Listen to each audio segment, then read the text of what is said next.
person, and but he's got this calling, this understanding that religion is between you and God. It's not the king dictated thing.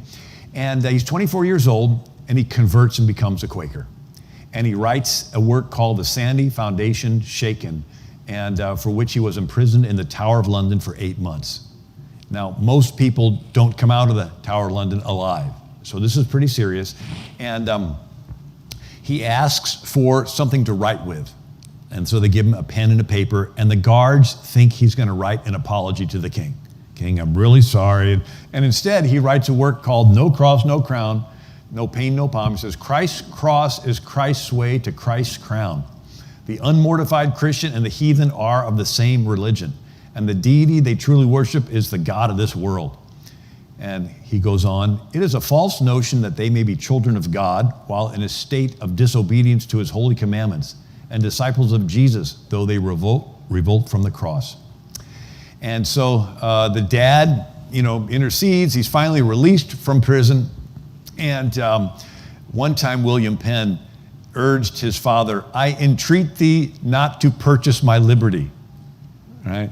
And William Penn said, force makes hypocrites. 'Tis persuasion only that makes converts. Right? They've done studies on kids going to college. I don't know if it was a PragerU or one of those things where they did the surveys, and they found out that first year of college, the kids learn to be hypocrites.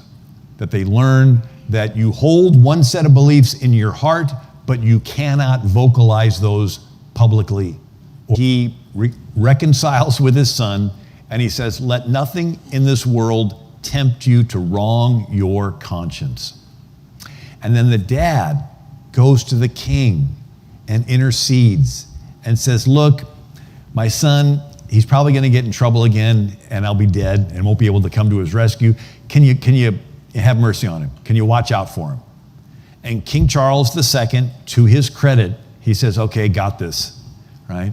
So the dad dies, and the young William Penn takes the inheritance, and he goes to the king, and he wants to buy a sliver of West Jersey, right? So this is a part of what used to be New Sweden.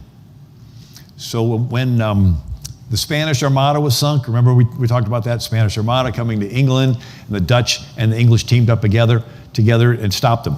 When the Spanish Armada was sunk, all the other countries of Europe were not afraid of Spain anymore. And so they all wanted to hurry up and stake their claims in the New World. For those not familiar, the first attempt to settle in America was in 1565, a bunch of French Protestants, and they settled around Jacksonville, Florida, called Fort Caroline. The Spanish found out about it, part of Pennsylvania. And